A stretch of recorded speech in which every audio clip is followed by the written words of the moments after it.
Hello everyone. आज हम continue करने वाले हैं क्लास 12 का चैप्टर 7 इनडेफिनिट इंटीग्रल एक्सरसाइज 7.6।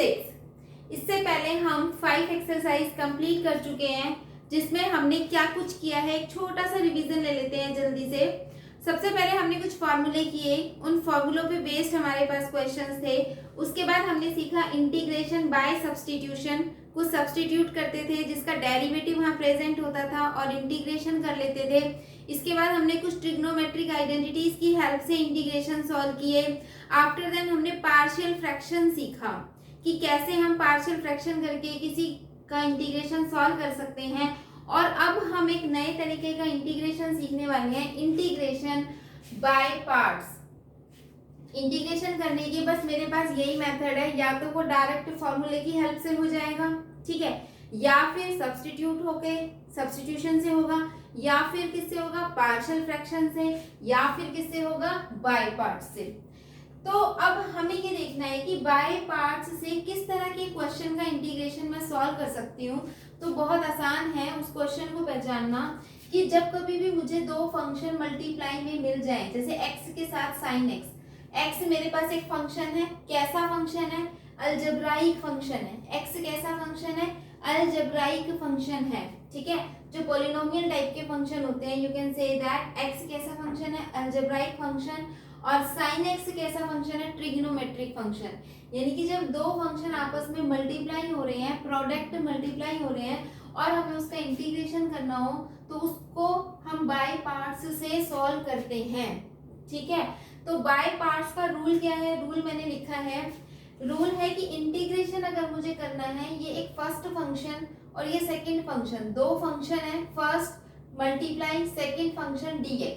अगर दो फंक्शन मल्टीप्लिकेशन में है, इंटीग्रेशन करना है विद रिस्पेक्ट टू x, तो ये रूल होगा मेरा बाय पार्ट्स का रूल। क्या रूल कहता है कि फर्स्ट फंक्शन तो एज इट इज रहने दो, इंटीग्रेशन करो सेकंड फंक्शन का। क्या कहा, फर्स्ट फंक्शन को एज इट इज रखो, इंटीग्रेशन करो सेकंड फंक्शन का। जैसे कहते थे ना, first as it is derivative of second, तो अभी भी वही चीज मैं कह रही हूँ, first as it is integration of second. Minus का साइन आएगा यहाँ, साइन किसका आएगा, माइनस, इंटीग्रेशन का साइन लगाओ, डेरिवेटिव ऑफ फर्स्ट फंक्शन। क्या करो, फर्स्ट वाले फंक्शन का डेरिवेटिव करो और सेकंड वाले फंक्शन का इंटीग्रेशन करो, जो भी आएगा उसका फर्दर ये इंटीग्रेशन करो विद रिस्पेक्ट टू एक्स। यहाँ ध्यान देना, मैंने 2 टाइम्स लिखा है dx और dx। ये dx लिखा मैंने इस इंटीग्रेशन के लिए और ये वाला dx लिखा मैंने इस इंटीग्रेशन के लिए, ठीक है। फिर से सुनो, बाय पार्ट्स का रूल क्या होता है, दो फंक्शन की मल्टीप्लिकेशन जहां होगी वहां बाय पार्ट्स अप्लाई करेंगे। बाय पार्ट्स कहता है कि पहले तो डिसाइड करो कि कौन सा फर्स्ट फंक्शन है, कौन सा सेकंड फंक्शन है। जब आपका डिसाइड हो गया तब आप क्या करो, फर्स्ट फंक्शन को एज इट इज रखो, इंटीग्रेशन कर दो सेकंड फंक्शन का, माइनस का साइन, इंटीग्रेशन का साइन, फर्स्ट फंक्शन का डेरिवेटिव और सेकंड फंक्शन का इंटीग्रेशन करके मल्टीप्लाई, जो आएगा उसको फर्दर इंटीग्रेट कर दो विद रिस्पेक्ट टू एक्स, और यही मेरा क्या आ जाएगा, आंसर आ जाएगा। This is the rule of the by parts, है ना। इंटीग्रेशन बाय पार्ट से करने का ये हमारे पास क्या होता है, रूल। तो यहाँ पर इस रूल में क्या मैंने कोई नए फॉर्मूले इंटीग्रेशन के सीखने हैं, नहीं, कोई नए फॉर्मूले नहीं है, इंटीग्रेशन के वही पुराने फॉर्मूले हम यूज करेंगे, ठीक है। जैसे कि रूल हमें सीखना था जो हम सीख चुके हैं। इसके अलावा अब जो मेरा मेन कंसर्न है वो किस चीज को लेकर के है कि मैं किसको फर्स्ट फंक्शन लूं और किसको सेकंड फंक्शन लूं, क्योंकि बाय पार्ट्स में पूरी की पूरी कहानी फर्स्ट फंक्शन और सेकंड फंक्शन पे आ रही है ना, कि कौन सा मेरा फर्स्ट फंक्शन है और कौन सा मेरा सेकंड फंक्शन है। तो इस चीज को समझने के लिए हमारे पास रूल है आइलेट का, ठीक है। आइलेट पढ़ते हैं कि आइलेट क्या है, ILATE, आइलेट। आई का मतलब है इनवर्स ट्रिग्नोमेट्रिक फंक्शन। आपको पता है कि इनवर्स ट्रिग्नोमेट्रिक फंक्शन कौन से होते हैं, sine inverse, cos inverse, tangent inverse, secant inverse, है ना। तो ये सारे फंक्शन क्या है, इनवर्स ट्रिग्नोमेट्रिक फंक्शन। आई का मतलब, एल का मतलब होता है लॉग फंक्शन, लॉग एक्स, ठीक है। तो लॉगरिथमिक फंक्शन को हम एल, लॉग फंक्शन। ए का मतलब है अलजेब्राइक फंक्शन। अलजेब्राइक फंक्शन का मतलब क्या होता है कि कुछ भी x की पावर मतलब polynomial type function, you can say that algebraic function, कोई भी अगर पॉलिनोमियल मिल जाता है, जैसे यहाँ पर मुझे x दिखा था, x this is an algebraic function, ठीक है। इसके बाद आता है t का मतलब है ट्रिग्नोमेट्रिक फंक्शन। ट्रिग्नोमेट्रिक फंक्शन हमें पता है साइन कॉस टेन वगैरह वगैरह। e का मतलब है एक्सपोनेंशियल फंक्शन। एक्सपोनेंशियल फंक्शन कौन सा होता है, e raise to power x, a raise to power x, तो ये है हमारे पास एक्सपोनेंशियल फंक्शन। तो आइलेट हम समझ गए हैं, inverse trigonometric, log function, algebraic function, trigonometric function, E से एक्सपोनेंशियल फंक्शन। तो हमने इस आइलेट को देख करके चूज करना है कि किसको हम फर्स्ट फंक्शन माने और किसको हम सेकंड फंक्शन माने। कैसे देखते हैं। यहां मैं क्या कह रही हूं, जो चीज पहले आ रही है ना, जो चीज पहले आ रही है, जैसे आई पहले आ रहा है, ठीक है। मान लो मेरे पास कोई क्वेश्चन है, ये वाला क्वेश्चन है x sin x, तो यहाँ मैं देखूंगी ये अलजेब्राइक फंक्शन है और ये ट्रिग्नोमेट्रिक फंक्शन है। तो इसमें क्या पहले आ रहा है, अलजेब्राइक फंक्शन पहले आ रहा है या ट्रिग्नोमेट्रिक फंक्शन। तो यहाँ अलजेब्राइक फंक्शन पहले आ रहा है, तो यानी कि मैं x को फर्स्ट फंक्शन मानूंगी, इसको फर्स्ट फंक्शन मानूंगी और इसको सेकंड फंक्शन मानूंगी। फिर से सुन लो क्या कहा मैंने, हम इसके ऑर्डर को देखेंगे। जैसे मेरे पास ये क्वेश्चन आ जाता है x log x का इंटीग्रेशन करो, तो यहाँ पर भी मुझे x और log x दो अलग अलग फंक्शन का प्रोडक्ट नजर आ रहा है, तो बाई पार्ट्स का मैं यहाँ पे यूज करूंगी। सिर्फ मेरा कंसर्न क्या है कि मैं किसको फर्स्ट फंक्शन मानूं और किसको सेकंड फंक्शन मानूं। तो मैंने आपको बताया कि आइलेट को देखेंगे, ठीक है, हम किसको फर्स्ट फंक्शन की प्रेफरेंस देते हैं, जो पहले होता है। जैसे आई को सबसे पहले प्रेफरेंस देंगे। अगर इंटीग्रेशन में कहीं पर भी इनवर्स ट्रिग्नोमेट्रिक फंक्शन नजर आ जाए तो उसको हमेशा हमने फर्स्ट फंक्शन मानना होता है। उसके अलावा लॉग फंक्शन अगर नजर आ जाए तो लॉग को मानो पहले, ठीक है। यहाँ पर आपको क्या नजर आ रहा है, लॉग नजर आ रहा है, तो लॉग फर्स्ट फंक्शन होगा। ए तो बाद में है ना, एक्स तो अलजेब्राइक फंक्शन है, तो ये मेरा सेकंड फंक्शन होगा, ठीक है। अगर किसी क्वेश्चन में हमारे पास ऐसे आ जाता e raise to power x into में x, ये क्वेश्चन होता e raise to power x into x, तो ये कैसा फंक्शन है, एक्सपोनेंशियल फंक्शन, और ये कैसा फंक्शन है, अलजेब्राइक फंक्शन। तो इस केस में a पहले आ रहा है, e बाद में आ रहा है, तो अलजेब्राइक फंक्शन को मैं फर्स्ट फंक्शन मानूंगी और एक्सपोनेंशियल फंक्शन को मैं सेकंड फंक्शन मानूंगी। तो आप आइलेट को देख करके समझ सकते हैं कि किसको मुझे फर्स्ट फंक्शन मानना है और किसको मुझे सेकंड फंक्शन मानना है। क्या मतलब ठीक है, ये तो चलो हमने याद कर लिया कि इसको देख करके हम पहचान कर लेंगे और क्वेश्चन भी सॉल्व कर देंगे, लेकिन हम ऐसा क्यों कर रहे हैं कि अगर क्या हो जाएगा, मैं अगर साइन एक्स को फर्स्ट फंक्शन मानूंगी, तो अगर मैंने एक्स को सेकंड फंक्शन मान लिया, तो ये एक बहुत अच्छी ऑब्जर्वेशन है। आप एक बार इसको उल्टा मान करके देखना और आप देखना कि क्या होगा। इससे आपको ये अंडरस्टैंडिंग आएगी कि हाँ एक्चुअली में हम ऐसा क्यों कर रहे हैं, इसको फर्स्ट फंक्शन मानने का क्या फायदा हुआ।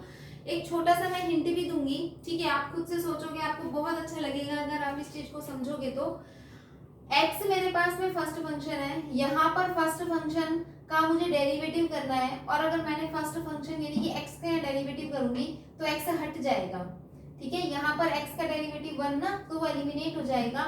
और अगर मैं इसको सेकंड फंक्शन मानती तो मुझे सेकंड फंक्शन का यहाँ इंटीग्रेशन करना है, ठीक है। ना मेरे पास यहाँ से साइन हटेगा और ना मेरे पास यहाँ से x हटेगा, क्योंकि इंटीग्रेशन करोगे तो x की तो पावर बढ़ती जाएंगी ना, x का इंटीग्रेशन x²/2, तो यहाँ x और साइन दोनों एज इट इज रहेंगे। फिर मुझे उसका फर्दर इंटीग्रेशन करने बहुत ही ज्यादा मतलब वो लेंदी प्रोसेस हो जाएगा। प्रोसेस क्या हो जाएगा, वो सॉल्व ही नहीं होगा, ठीक है। आप देखना, खुद से ऑब्जर्व करना इस चीज को कि आप कहाँ पर उस चीज को प्रॉब्लम फेस करते हो। तो अभी मैं करने वाली हूँ, देखो एक क्वेश्चन इस रूल से, ठीक है। तो देखते हैं क्या कैसे होगा। इसमें इस एक्सरसाइज में इससे ज्यादा और कोई इंफॉर्मेशन की हमारे को जरूरत नहीं है, कोई नए फॉर्मूले हम नहीं पढ़ने वाले हैं। एक आपको इंटीग्रेशन का रूल आना चाहिए, किसको फर्स्ट फंक्शन और किसको सेकंड फंक्शन मानना है, उसके लिए आपको आइलेट पता होना चाहिए, दैट्स इट बस। इसके बाद तो क्वेश्चन के सॉल्यूशन करने हैं, प्रैक्टिस करनी है। जितना आप प्रैक्टिस करोगे उतना ही आपको इंटीग्रेशन अच्छा क्लियर होगा। तो यहाँ मुझे समझ में आ गया है कि ये अलजेब्राइक फंक्शन है, ये ट्रिग्नोमेट्रिक फंक्शन है। तो अलजेब्राइक फंक्शन पहले आ रहा है, ट्रिग्नोमेट्रिक फंक्शन बाद में आ रहा है, तो मुझे अलजेब्राइक फंक्शन को ही फर्स्ट फंक्शन लेना है। तो मैंने x को फर्स्ट फंक्शन ले लिया और sin x को सेकंड फंक्शन ले लिया।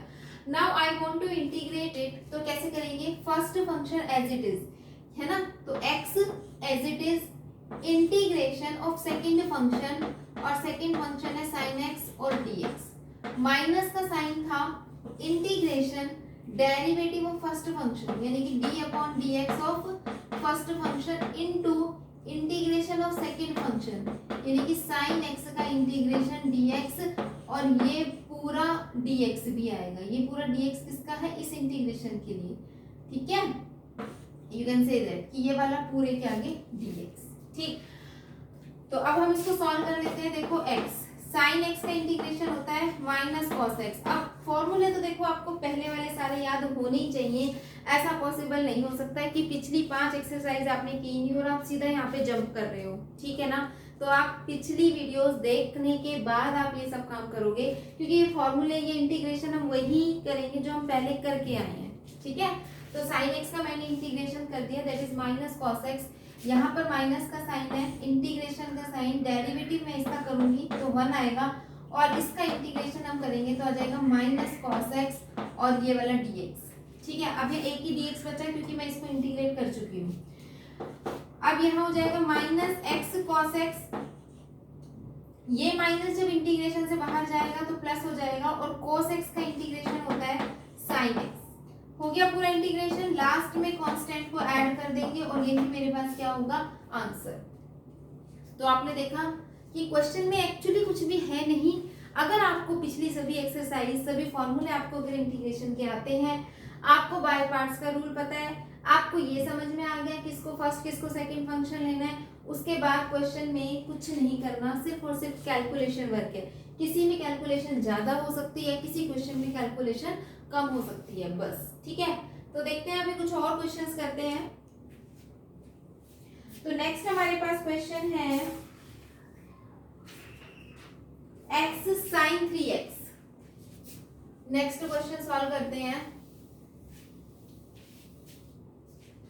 क्वेश्चन नंबर 2, सेकेंड क्वेश्चन है कि integration x sin 3x dx का मुझे इंटीग्रेशन करना है। Again algebraic function, trigonometric function, तो अलजेब्राइक फंक्शन फर्स्ट फंक्शन होगा और ट्रिग्नोमेट्रिक फंक्शन सेकंड फंक्शन होगा, ठीक है।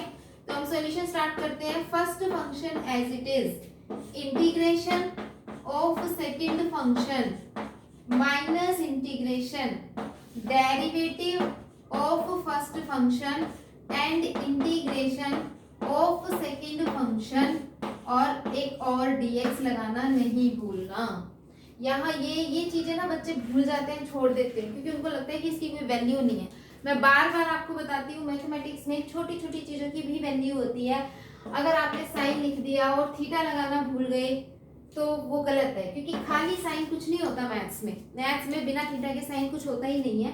तो इसलिए बहुत छोटी छोटी चीजें जो आपको छोटी लगती हैं पर वाकई में तो वो बहुत बड़ी बड़ी होती हैं, ठीक है। तो ध्यान देना है छोटी छोटी चीजों पे। तो x साइन का जब इंटीग्रेशन करेंगे, this is minus cos 3x। अब यहाँ भूलना नहीं है, x का कोफिशिएंट है 3, तो डिवाइड होगा 3 से। बस यही चीजें हैं जो हम गलती कर सकते हैं, तो यहीं पर बार बार आप फोकस करो कि ये गलतियां ना हो। x का डेरिवेटिव आ जाएगा 1, और यहाँ इसका integration minus cos 3x upon 3 और इंटू में dx। तो ये हो जाएगा मेरे पास माइनस x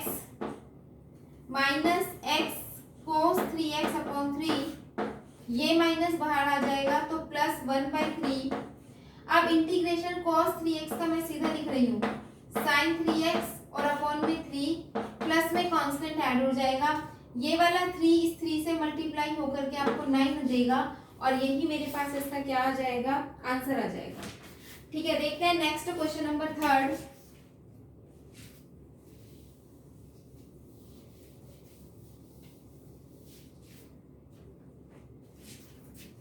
क्वेश्चन नंबर 3 में हमें सॉल्व करना है इंटीग्रेशन x² e⁻x dx। तो यहाँ पर आप देखो ये अलजेब्राइक फंक्शन है, ये एक्सपोनेंशियल फंक्शन है। अलजेब्राइक फंक्शन पहले आ रहा है, एक्सपोनेंशियल फंक्शन बाद में आ रहा है, तो यानी कि जो पहले आता है उसको फर्स्ट फंक्शन और जो बाद में आता है उसको हम क्या मानेंगे, सेकंड फंक्शन। तो हम इसका सॉल्यूशन देखो स्टार्ट कर रहे हैं। कैसे, first function as it is integration of second function minus integration derivative of first function into integration of second function, और इस पूरे के बाहर भी dx आएगा इस वाले इंटीग्रेशन का। ठीक है, इसको सॉल्व कर लेते हैं। तो ये हमारे पास हो जाएगा एक्स स्क्वायर, इसका integration e raise to power x ही होता है, माइनस इंटीग्रेशन एक्स स्क्वायर का डेरिवेटिव हो जाएगा 2x, इंटीग्रेशन ई की पावर एक्स ही होता है, और ये वाला आ जाएगा dx बाहर। तो यहाँ से जो ये वाला 2 है, हम इस 2 को बाहर ले सकते हैं। तो ये x ई की पावर x dx, ये एक और इंटीग्रेशन है, मुझे सॉल्व करना है। तो यहाँ भी देखो दो फंक्शन मल्टीप्लाई हो रहे हैं, आपको फिर से इस इंटीग्रेशन को सॉल्व करने के लिए बाय पार्ट्स लगाना पड़ेगा। यानी कि आपको एक क्वेश्चन में 2 बार 3 बार 4 बार भी बाय पार्ट्स लगाना पड़ सकता है। ठीक है, तो यहाँ पर आपको एक बार फिर से बाय पार्ट्स लगाना पड़ेगा। तो हम कर रहे हैं solve x square e raise to power x minus 2, इसका इंटीग्रेशन। तो मैं यहाँ पे ब्रैकेट लगा रही हूँ। ब्रैकेट्स का सही तरीके से यूज करना बहुत जरूरी है, अदरवाइज इन क्वेश्चंस में मिस्टेक होने की गलती हो सकती है। ठीक है, तो मैं यहाँ पर ब्रैकेट लगा रही हूँ, इसका इंटीग्रेशन लिख रही हूँ ब्रैकेट में। First function as it is integration of second function minus integration derivative of first function and integration of second function और dx। ठीक है, और ये मैंने यहाँ पर ब्रैकेट को क्लोज कर दिया। ये 2 जो है ना, ये इस पूरे के बाहर है, ये -2। ठीक है, तो यहाँ से x square e raise to power x minus 2, अभी मैं ब्रैकेट ओपन नहीं कर रही हूँ, पहले इसको सॉल्व करेंगे। एक्स ई की पावर एक्स का इंटीग्रेशन ई की पावर एक्स आएगा, माइनस इंटीग्रेशन डेरिवेटिव करेंगे तो 1 आएगा, और इंटीग्रेशन ई की पावर एक्स dx आ जाएगा। ठीक है, इसको सॉल्व कर लो। X square e raise to power x minus 2 multiply कर सकते हैं अब हम 2x ई की power x minus minus plus 2, इसका इंटीग्रेशन ई की पावर x आ जाएगा, प्लस में हम कांस्टेंट लास्ट में ऐड कर देंगे, और यही हमारा क्या आ जाएगा, इसका आंसर आ जाएगा, है ना। तो आप इसको और भी ज्यादा ई की पावर एक्स यहाँ से कॉमन ले सकते हो, नहीं लेंगे तो कोई ऐसी बात नहीं है, क्वेश्चन हमारा हो गया। ठीक है ना, तो क्वेश्चन नंबर 4 देखते हैं।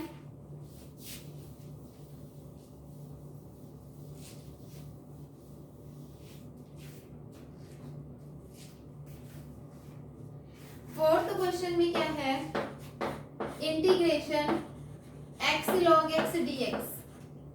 ठीक है, दो फंक्शन की मल्टीप्लिकेशन है, मतलब क्वेश्चन ना देखते ही समझ में आ जाना चाहिए कि भाई बाई पार्ट्स का क्वेश्चन है, दो फंक्शन मल्टीप्लाई हो रहे हैं, डिनोमिनेटर में लीनियर फैक्टर्स है, मतलब पार्शियल फ्रैक्शन का क्वेश्चन है। तो ये चीजें अपने आप इतनी प्रैक्टिस होनी चाहिए कि ऑटोमेटिकली आ जाए माइंड में। तो आ गया माइंड में कि बाई पार्ट्स का क्वेश्चन है, क्या लगाना है, x यानी कि अलजेब्राइक फंक्शन और log x यानी कि लॉगरिथमिक फंक्शन। पहले क्या आता है, लॉगरिथमिक फंक्शन आता है, तो log को मुझे फर्स्ट फंक्शन लेना पड़ेगा यहाँ पर, और ये बाद में आएगा तो इसको हम सेकंड फंक्शन लेंगे। तो बहुत ध्यान से फर्स्ट और सेकंड फंक्शन को चूज करना है, अदरवाइज क्वेश्चन में घूमते रहोगे, सॉल्व नहीं होगा क्वेश्चन। ठीक है ना, तो हमने ले लिया, अब हम इसको सॉल्व करना स्टार्ट कर रहे हैं। देखो solution, first function as it is यानी कि log x as it is, integration of second function minus integration derivative of first function यानी कि डेरिवेटिव ऑफ फर्स्ट फंक्शन और इंटीग्रेशन ऑफ सेकेंड फंक्शन, और इस पूरे के बाहर भी dx। ठीक है ना, तो यहाँ से log x का इंटीग्रेशन x स्क्वायर अपॉन में 2 माइनस इंटीग्रेशन log x का डेरिवेटिव होता है 1 अपॉन में x, और x का इंटीग्रेशन होता है x स्क्वायर अपॉन में 2 इंटू में dx।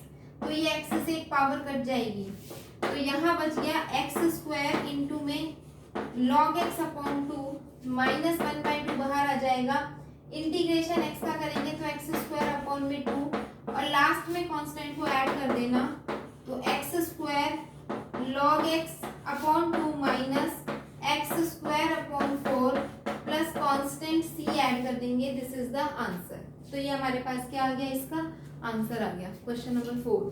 ठीक है ना, तो क्वेश्चन नंबर 5 देखते हैं। देखो क्वेश्चंस सभी बहुत ही आसान है, और क्वेश्चन नंबर 5 में कुछ भी नहीं है, यहाँ log x की जगह पर log 2x है बस। ठीक है, तो बिल्कुल आसान काम है, कुछ भी नहीं है देखो, बट फिर भी करा देती हूँ मैं, है ना। इस क्वेश्चन में क्या है, log 2x है, करना वही है, इसको आपने फर्स्ट फंक्शन मानना है, इसको आपने सेकंड फंक्शन मानना है। तो देखो करते हैं। तो यहाँ पर first function as it is integration of second function minus integration derivative of first function और इंटीग्रेशन ऑफ सेकंड फंक्शन। ठीक है, तो log 2x as it is multiply, चाहे तो ब्रैकेट में लिख लो, x का integration x square by 2 minus integration log 2x का इंटीग्रेशन आ जाएगा 1/2x 1/2x। फिर उसके बाद 2x का भी आप डेरिवेटिव करोगे जो कितना आ जाएगा 2, और x का इंटीग्रेशन हो जाएगा x स्क्वायर अपॉन में 2 और इंटू में dx। तो यहाँ x से ये कैंसिल, 2 से ये 2 कैंसिल हो जाएगा। ठीक है, तो यहाँ मेरे पास क्या बच गया, log 2x x square upon में 2 माइनस 1/2 बाहर आ गया, x का integration x square by 2 plus में कांस्टेंट ऐड कर देंगे, इसको मल्टीप्लाई कर लेंगे, है ना। तो ये कितना हो जाएगा, x square by 4। This is the answer, है ना। तो आंसर एक बार चेक करते जाओ भी। ये हो गया हमारा क्वेश्चन नंबर 6, नहीं क्वेश्चन नंबर 4, नहीं क्वेश्चन नंबर कौन सा है, क्वेश्चन नंबर 5 है। तो क्वेश्चन नंबर 5 का आंसर है x square by 2 log 2x, बिल्कुल सही आंसर है ना। तो क्वेश्चन नंबर 4 तक आपने देखा कि कुछ है नहीं क्वेश्चंस में, बिल्कुल इजी क्वेश्चंस हैं। ठीक है, प्रैक्टिस करो, यहीं पर अब आप वीडियो को देखना बंद कर दो और क्वेश्चंस को खुद से सॉल्व करना स्टार्ट कर दो। जब कोई दिक्कत आए फिर वीडियो को आप ऑन करो और फिर आप देखो कि कैसे किया है, उसमें क्या दिक्कत है ना। तो क्वेश्चन नंबर 6 हम स्टार्ट कर रहे हैं। देखो 6th क्वेश्चन में क्या है, x square log x dx। तो यहाँ भी वही चीज है भाई, लॉगरिथमिक आपको नजर आ रहा है, लॉग फंक्शन को मुझे फर्स्ट फंक्शन लेना है, अलजेब्राइक को मुझे सेकंड फंक्शन लेना है। ठीक है ना, सॉल्यूशन स्टार्ट करते हैं। देखो first function as it is integration of second function minus integration derivative of first function into integration of second function, और इस पूरे का भी फिर dx लगेगा। तो ये हो जाएगा मेरे पास क्या, log x, इसका इंटीग्रेशन x क्यूब अपॉन में 3 minus integration derivative log x का 1/x और इंटीग्रेशन इसका हो जाएगा x क्यूब अपॉन में 3 इंटू में dx। तो ये x से कैंसिल हो जाएगा, यहाँ बचेगा x की पावर 2। तो ये मेरे पास आ गया x cube log x upon में 3 माइनस 1/3 बाहर ले लेंगे, इंटीग्रेशन करेंगे इसका x cube upon 3 plus constant, इसको मल्टीप्लाई करके लिख देंगे x cube log x upon 3 minus x cube upon 9 plus constant, हमने इसमें c ऐड कर दिया and this is the answer. तो आप देख सकते हो क्वेश्चन में दिक्कत है ही नहीं कहीं भी। अगर आपको इंटीग्रेशन करना, पिछली एक्सरसाइजेज अगर आपने अच्छे से की है ना, आपको आता है, तो आपको इंटीग्रेशन में कोई दिक्कत नहीं आएगी। क्वेश्चन नंबर 7 पे मूव कर रहे हैं। देखो